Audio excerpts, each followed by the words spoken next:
Many that die deserve life. Some that live deserve death. Can you give it to them, Frodo?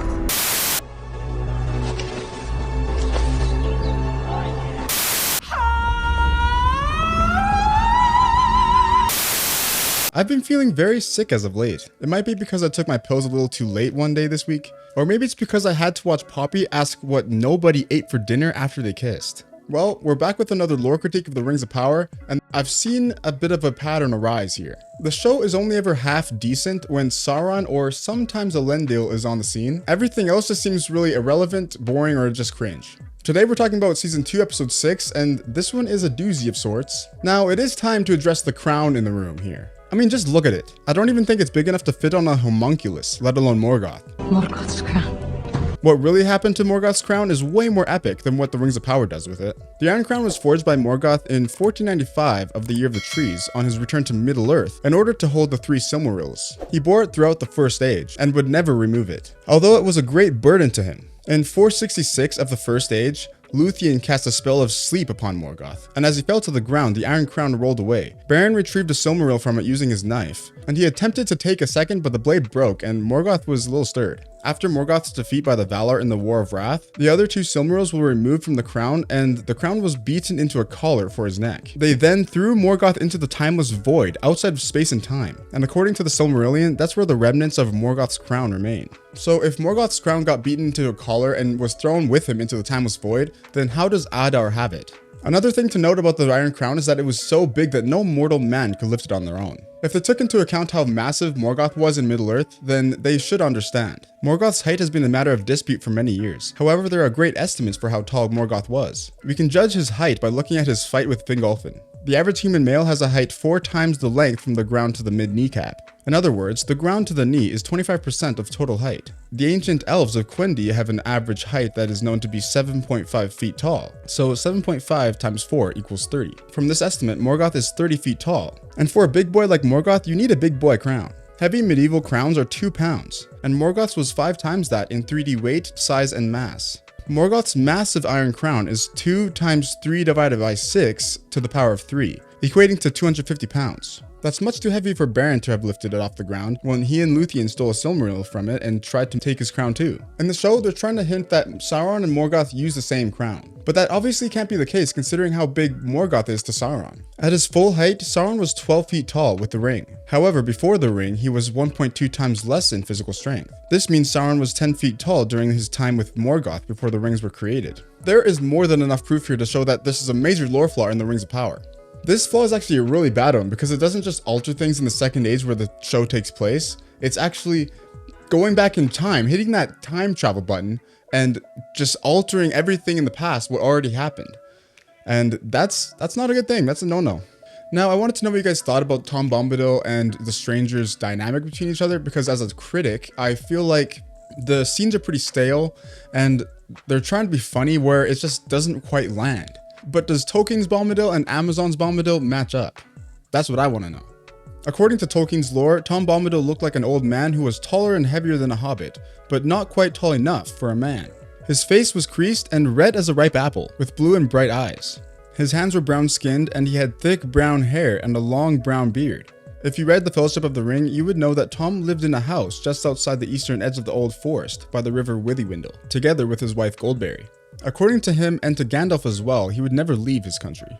All we know about Tom Bombadil's origins is that he claimed to have existed when the Dark Lord came from the outside. From the outside, he means outside of Middle-earth. Tom calls himself the eldest, and Glorfindel calls him the first. And his Sindarin name is Iarwain ben Adar, which translates to oldest and fatherless. However, there is proof to suggest that Tom Bombadil is actually the spiritual embodiment of Arda. Tom Bombadil is the Ark Spirit of Life that was inset into Arda at its creation, before the Valar sang their gifts into it to make it a place of water, trees, and beauty. None of it being possible without Eru making it and setting the Ark Spirit Arda, which is Tom, within it in totality.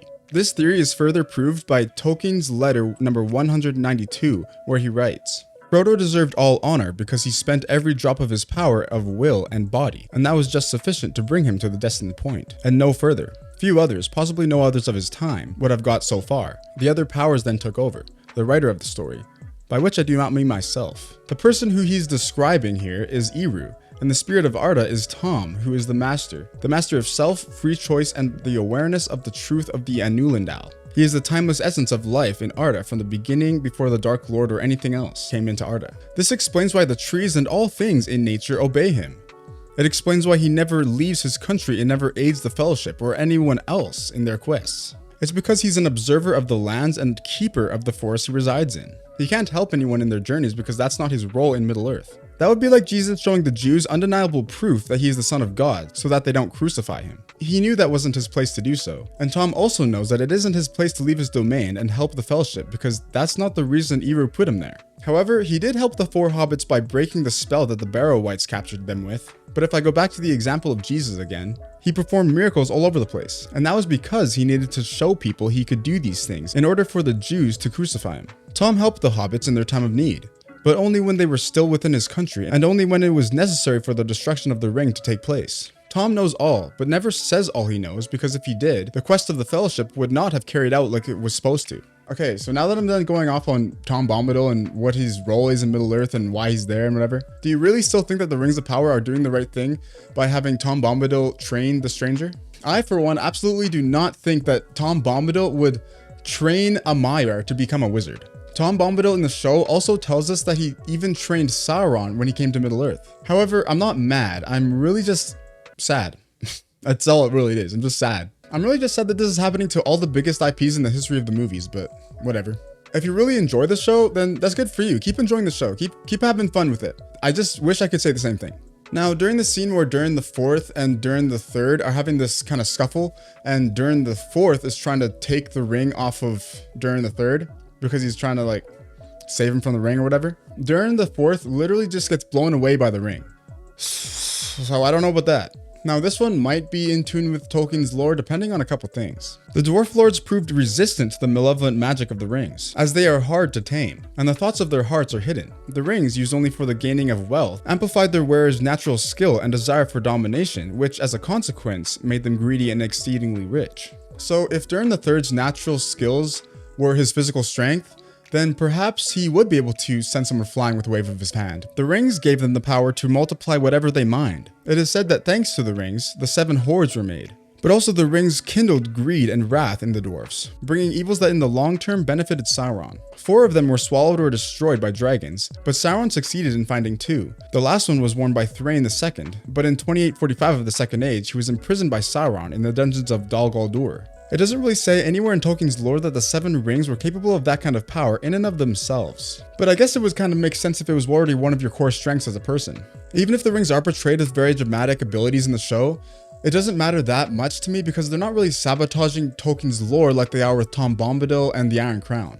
I feel like it's okay sometimes to be expressionistic within the confines of Tolkien's lore, because to be honest, Tolkien died before he was able to flesh out his entire universe. There are still so many unanswered questions that remain theories in Tolkien's lore and probably always will be. So as long as you don't break any important consistencies within Tolkien's lore, then it should be fine.